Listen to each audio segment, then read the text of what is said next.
በጥቁር አባይ ላይ እየተወሰደ ያለው የኢትዮጵያ የተናጠል አካሄድን እናወግዛለን። የጋራ የሆነውን የውሃ መብታቸውን ለማስከበር በጋራ እንደሚሰሩ በግብጽ በኩል ያለው አቋም የማይነቃነቅ የሆነና ከአብዱል ፈታህ አልቡርሃን መንግስት ጋራ የሚቆም አብዱል ፈታህ አልሲሲ ሱዳንን በቋሚነት በሁሌም ከጎናቸው እንደሚቆሙና እንደሚረዷቸው እንደሚያግዟቸው አዲስ አበባ መሃል እምብርትና የዲፕሎማቶች መናኸሪያ በሆነችው አዲሷ ካሳንቺስ ላይ እጅግ ዘመናዊና ቅንጡ የመኖሪያ መንደርን በ251 ሺህ ብር በ10% ቅድመ ክፍያ ብቻ 25% ቅናሽ በተደረገላቸው ቤቶቻችን በኢትዮጵያ ብር ተዋውለው በመግዛት የቤት ባለቤት ይሁኑ። በካሬ ከ95 ሺህ ብር ጀምሮ ከባለ 1 እስከ ባለ 4 መኝታ ቤቶች ከተጨማሪ የሰራተኛ የላውንደሪ የስቶር ክፍሎች ጋር በተለያዩ የካሬ አማራጮች በተጨማሪም በሲኤምሲ እና አያት አደባባይ ያለቁ ቤቶችንና የንግድ ሱቆችን በተለያየ የካሬ አማራጭ እንዲሁም አክሲዮን ይዘንሎት ቀርበናል። ማሳሰቢያ፣ ቤቱን ከገዙ በኋላ ቤቱን እስኪረከቡ ድረስ ምንም አይነት የዋጋ ጭማሪና ወለድ የለውም። ለበለጠ መረጃና ለሳይት ጉብኝት ከታች ባለው ቁጥር ይደውሉልን። አያት ሪል ስቴት።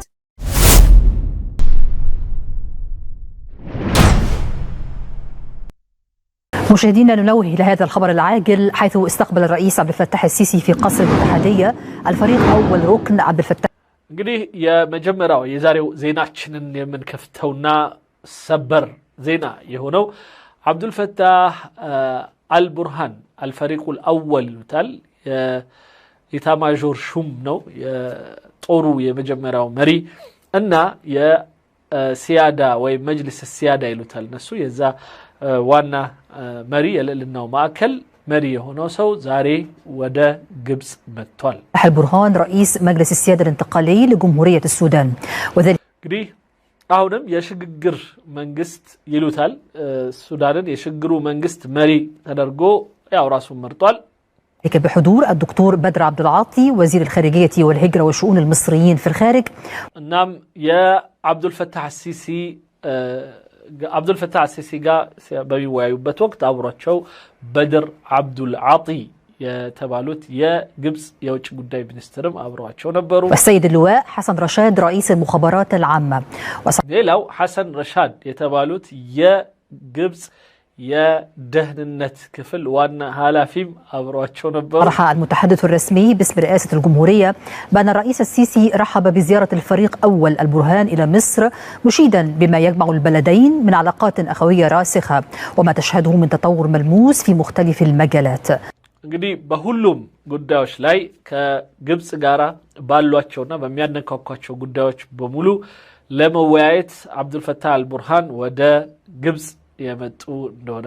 የተገለጸ ነው። وأضاف السفير محمد الشناوي المتحدث الرسمي أنه تمت مناقشة تطورات الأوضاع الميدانية في السودان الشقيق. አንደኛና የመጀመሪያው እንግዲህ ከተወሩባቸው ጉዳዮች አንዱ የግብጽና የሱዳን በአሁኑ ሰዓት ላይ የሁለቱ መጓተት ከሐቢቲ ጋራ በተያያዘ ያለው የሁለቱ መንግስት ሂደትን በተመለከተ አውርተዋል። والجهود الدولية والإقليمية الرامية لوقف الحرب وتحقيق الاستقرار في السودان حيث أكد ጦርነቱን ለማስቆም ግብጽ ያደረገችውን አስተዋጽኦና የዓለም አቀፉ ማህበረሰብም እየሄደበት ያለውን ይህንን ጦርነት ለማስቆም እርቅ ለማምጣት ወይም ወደ ሰላም ሱዳን እንድትገባ ለማድረግ የሚደረጉ ሂደቶች ላይ አውርተዋል። رئيس السيسي في هذا الصدد ثوابت الموقف المصري تجاه السودان مشددا على دعم مصر الكامل لوحدة. ሌላው አብዱል ፈታህ አልሲሲ ሱዳንን በቋሚነት በሁሌም ከጎናቸው እንደሚቆሙና እንደሚረዷቸው እንደሚያግዟቸው ቃል ገብተዋልም አሳስበዋልም። السودان وسيادته وسلامة أراضيه ورفضها. ሌላው የሱዳን ልዕልና እስኪከበር ሉዓላዊነት እስኪከበር እና በሀገሩ ሰላም እስኪሰፍን ከጎናቸው እንደሚቆም ገልጸዋል። قاطع لأي محاولات من شأنها تهديد أمنه أو النيل من تماسكه الوطني أو تشكيل أي كيانات حكم موازية للحكومة السودانية الشرعية. ሌላው የአብዱል ፈታህ አልሲሲ በግብጽ በኩል ያለው አቋም የማይነቃነቅ የሆነና ከአብዱል ፈታህ አልቡርሃን መንግስት ጋራ የሚቆም በጎኑ ፓራሌል ሆኖ ወይም ተጓዳኝ ሆኖ የመጣውን መንግስት ፈጽሞ ማይቀበል መሆኑንና ያው የሐሚቲን መንግስት እንደ ሪጀክት እንዳደረገ በዚያው አጋጣሚ ይጠቅሳል። ومن جانبه أعرب رئيس مجلس السيادة السوداني عن بالغ تقديره للدعم المصري المتواصل በዛው በአንጻሩ አብዱልፈታህ አልቡርሃን የአብዱልፈታህ ሲሲና ማለት ሀገሩ በአጠቃላይ ለግብጽ ያደረጉትን ወይም ለሱዳን ያደረጉትን መልካም ትብብርና ሁልጊዜም ከጎን የመቆም ጉዳይ አመስግኗል። جهود الرئيس السيسي في هذا الخصوص وهو በተለይም ደግሞ አብዱልፈታህ ሲሲ ያደረገውና የዋለውን ውለታ አመስግኗል። الأمر الذي يجسد عمق العلاقات الأخوية بين الشعبين ويسهم في جهود السودان الخروج من أزمته الراهنة واستعادة الأمن والاستقرار. ይህም በአጠቃላይ ሱዳን ከግብጽ ጋር ያላቸውን ህዝባዊ ፍቅርና ግብጽ ሁል ጊዜ ከጎኗ እንደቆመች የሚያሳይ መሆኑን አሳይ። وأضاف المتحدث الرسمي أن اللقاء تناول أهمية الآلية الرباعية كمظلة للسعي لتسوية الأزمة السودانية ووقف ሌላው የሱዳን የአራትዮሽ ስብሰባው እና ውይይቱ እንደሚቀጥል እና በዚህ ሂደት ውስጥ ደግሞ የሚቻለውን ሁሉ መደረግ እንዳለበት ጠቁመዋል። في الحرب وتحقيق الاستقرار المطلوب حيث أعرب الرئيسان عن በሱዳን የመረጋጋት ሂደት እንዲመጣ እንደዛው ሁለቱም መንግስታቶች አውርተዋል። التطلع لأن يسفر اجتماع الآلية الرباعية الذي سوف يعقد في واشنطن خلال شهر أكتوبر الجاري عن نتائج የሚቀጥለው ወር በአሜሪካ የሚደረገው የሆነ የአራትዮሽ ስብሰባ ከዛም ከዚህ ማለት ነው እስኪ ምን ውጤት እንደሚያመጣ ملموسة بغية التوصل لوقف الحرب وتسوية الأزمة. በአጠቃላይ ጦርነቱን አስቁሞ ችግሮችን በሙሉ ሚገታ አካሄድ ለመሄድ ሙከራ ይደረጋል ተብሏል በአሜሪካ። أشاد المتحدث الرسمي لأن الاجتماع تطرق إلى مستجدات ملف مياه النيل حيث جدد الجانبان رفضهما القاطع لأي ሌላው ሁለቱም ሀገራት ማለትም ሱዳንና ግብጽ ስለ ናይል ወንዝ ያወሩ እንደሆነና በዚህ በናይል ጉዳይ ላይ ሙሉ በሙሉ إجراءات أحادية የኢትዮጵያን የተናጠል አካሄድ በጋራ እንደማይደግፉ በጋራ ገልጸዋል። تتخذ على النيل አልቡርሃን ጀመረው ማለት ነው እና የራሷ ምንድነው ይባለው እግሯን በእግሯ ሳትቆም ምንድነው ይባለው ሳይቀመጡ እግር መዘርጋት ጀመሩ ማለት ነው እና ገና ሀገር ሆኖ እንኳን በስነ ስርዓቱ መቆም ሳይችሉ እግራቸው መዘርጋት ጀመሩ። أزرق بما يتعارض مع أحكام القانون الدولي ذات الصلة. وفي السياق ذاته شدد رئيس مجلس السيادة السوداني إجراءات أحادية تتخذ على النيل الأزرق. እና በጥቁር አባይ ላይ እየተወሰደ ያለው የኢትዮጵያ የተናጠል አካሄድን እናወግዛለን بما يتعارض مع أحكام القانون الدولي ذات الصلة. እና ከጉዳዩ ጋራ የዓለም አቀፍ ሕግን የሚጥስ የሆኑ ሂደቶችን በሙሉ አንደግፍም ሲሉ አብረው ዶልተዋል። في السياق ذاته شدد رئيس مجلس السيادة السوداني على وحدة الموقف بين مصر والسودان ሌላው አብዱልፈታህ አልቡርሃን የግብጽና የሱዳን አቋም ሁሌም አንድ እንደሆነና وتطابق مصالحهما إذا በጥቅም ደረጃም ደግሞ የጋራ ጥቅም በዚህ በናይል ላይ እንዳላቸውም ጠቅሰዋል። قضية السد الإثيوبي واتفق الرئيسان في በኢትዮጵያ ግድብ ዙሪያ ላይ هذا الإطار على تعزيز وتكثيف آليات التشاور والتنسيق بين البلدين لضمان حماية الحقوق المائية المشتركة. ስለዚህም የጋራ የሆነውን የውሃ መብታቸውን ለማስከበር በጋራ እንደሚሰሩ አብረው ቃል ተገባብተዋል ትለናለች። እንግዲህ አብዱልፈታህ አልቡርሃን በዚህ ጉዳይ ላይ ቀበጡ ነው የሚባለው። ምክንያቱም የሱዳን ጥቅም የሱዳን ከውሃው ጋር በተያያዘ ያለው አካሄድ ሙሉ በሙሉ ይለያያል ከአብዱልፈታህ ሲሲ ጋር። ስለዚህ ካልተገዛ በስተቀር ያው በሰራ ስለሚሰጠው ሐሚቲን ለማሸነፍ ካለው ጥረት ብቻና መሪ ለመሆን ካለው ጥረት ብቻ የስግብግብ አካሄድ ሂዶ የህዝብን የሀገሪቱን ጥቅም ሽጦ ካልሆነ በስተቀር በናይል ጉዳይ ላይ ከኢጅፕት ጋር ከግብጽ ጋር ፈጽሞ የጋራ የሆነ አቋም ሊኖራቸው አይችልም። ግብጽ የምትፈልገው ውሃው ግብጽ ሱዳንን አፍሶም ቢሆን ሱዳንን አጥለቅልቆም ቢሆን ሱዳን ሳትጠቀመው ስርዓት ሳይዝ ውሃው ወደ ግብጽ እንዲሄድ ነው። ሱዳን ደግሞ ውሃው ቢፈልግ ኢትዮጵያ ቆይቶ ቀስ ብላ ኢንፍራስትራክቸሯ ተስተካክሎ ወይም የመሰረተ ልማቷ ተስተካክሎ ውሃውን በደንብ መጠቀም መቻል ነው ስለዚህ ይሄና የግብጽ ፍላጎት ፈጽሞ አብሮ የሚሄድ አይደለም ስለዚህ አብዱል ፈታህ አልቡርሃን ሀገሩን እየሸጠው እንደሆነ ነው የሚሰማኝ እኔ በጣም አዝናለሁ በዚህ አጋጣሚ ወንድሞች እህቶች የተቻላችሁን ያህል ይህንን የጣቢያችንን ሁለቱንም እንድትገቡ ሰብስክራይብ እንድታደርጉ በዚህ አጋጣሚ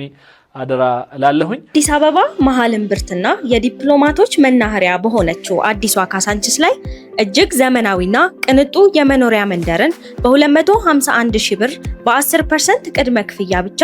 25% ቅናሽ በተደረገላቸው ቤቶቻችን በኢትዮጵያ ብር ተዋውለው በመግዛት የቤት ባለቤት ይሁኑ በካሬ ከ95 ሺህ ብር ጀምሮ ከባለ 1 እስከ ባለ 4 መኝታ ቤቶች ከተጨማሪ የሰራተኛ የላውንደሪ የስቶር ክፍሎች ጋር በተለያዩ የካሬ አማራጮች በተጨማሪም በሲኤምሲ እና አያት አደባባይ ያለቁ ቤቶችንና የንግድ ሱቆችን በተለያየ የካሬ አማራጭ እንዲሁም አክሲዮን ይዘንሎት ቀርበናል ማሳሰቢያ ቤቱን ከገዙ በኋላ ቤቱን እስኪረከቡ ድረስ ምንም አይነት የዋጋ ጭማሪና ወለድ የለውም ለበለጠ መረጃና ለሳይት ጉብኝት ከታች ባለው ቁጥር ይደውሉልን አያት ሪል ስቴት ወደ ሁለተኛው ቪዲዮ ወስዳችኋለሁ የአብዱል ፈታህ አሲሲ እሳቤን ተከትሎ ብዙ ያበጡ ልቦች አሉ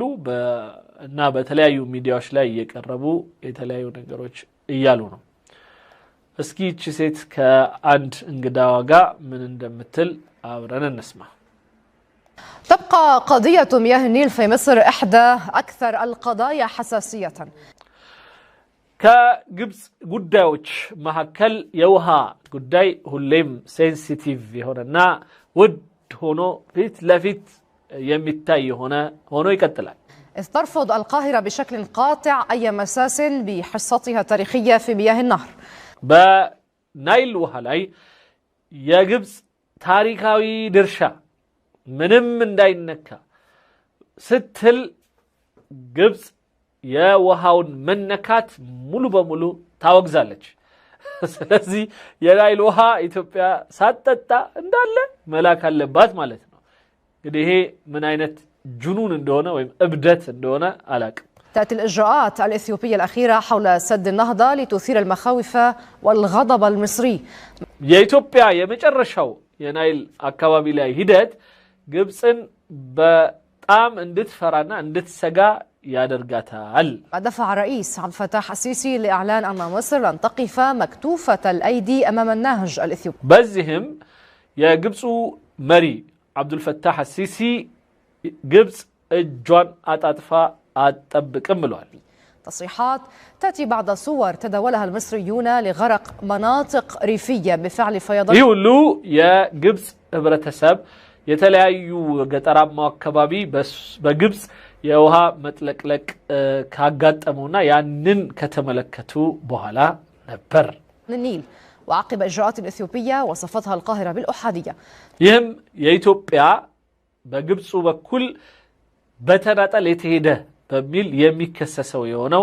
አካሄድ ጋር የተያዘ ስለሆነ فهل نحن أمام مرحلة جديدة من التصعيد ታዲያ እኛ ወደፊት በጣም ከፍ ያለ አካሄድን እንጠብቃለን أن الدبلوماسية لا تزال تملك أوراق للتهدئة ወይስ የዲፕሎማሲው ወረቀት የመረጋጋቱን ሂደት ገና ይዞታል الرئيس المصري عبد الفتاح السيسي حذر من تبعات تشغيل السد الأثيوبي يا عبد الفتاح السيسي بإثيوبيا يهداسي قدب أكاهد تنكاكي اندينور ماستنكاكي ستوال أضاف السيسي أن بلاده لن تقف مكتوفة الأيدي أمام النهج غير المسؤول الذي تتبع نعم يا تتياك إنتي قدلو أكاهد فيت ግብጽ እጇን አጣምራ ዝም ብላ ልታይ አትችልም إثيوبيا وفق تعبيره في الأيام القليلة الماضية ባለፉት ትንሽ ቀናቶች تسببت إثيوبيا من خلال إدارتها غير المنضبطة للسد ያልተገራ የሆነ የግድብ አካሄድ እና የውሃ ልቀት አካሄድ በማድረግ ኢትዮጵያ في إحداث إضرار بدولتين مصاب بنتيجة التدفقات በሁለቱ ተፋሳሽ ሀገሮች ላይ የተለቀቀ የውሃ መጠን ከፍ በማለቱ የማስጠም ስራ ተሰርቷል غير المنتظمة ስርዓት የለሽ የሆነ በሆነ መልኩ تم تصريفها دون أي إخطار أو تنسيق مع دولتي المصب ለሁለቱ ሀገራቶች ምንም አይነት ማስጠንቀቂያና መረጃ ሳይደርስ የተለቀቀ ነበር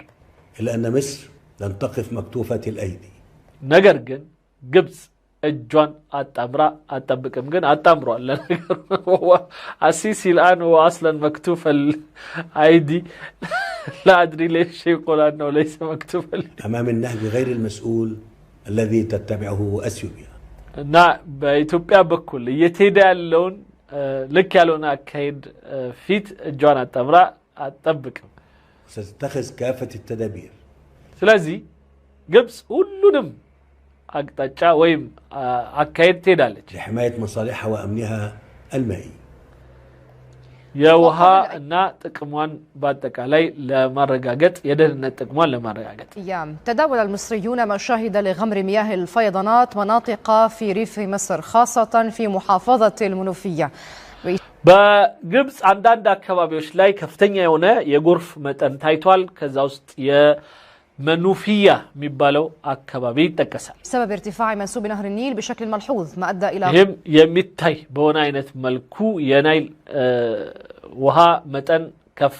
ብሏል غرق منازل وأراضٍ زراعية እናም በዚህም የተነሳ አንዳንድ ቤቶች እና የእርሻ ማዕከላት በውሃ ተጥለቅልቋል ሆን ብሎ አጥለቅልቋቸው ቦታውን እንዲለቁ እኛን ይከሳል رجعت الحكومة المصرية سبب هذه الفيضانات إلى زيادة تصريفات سد النهضة الأحادية ومخالفة القواعد الفنية بتخزين كميات ይህንንም የጎርፍ መጠንና መጥለቅለቅ የኢትዮጵያ ህዳሴ ግድብ ያለ መጠን የለቀቀውና ያለ ስርዓት ያስኬደው የውሃ ልቀት መሆኑን ግብጽ ተጠቅሳለች أكبر من المتوقع من مياه الفيضان مع ይህም በኢትዮጵያ በኩል ከሚመጣው የጎርፍ መጠን ከሚጠበቀው በላይ በመላኩ የተነሳ ነው ሲሉ ይከሳሉ لتصريفات الأمر الذي أدى إلى حدوث الفيضان ይህንን አይነት ጎርፍ ፈጥሯል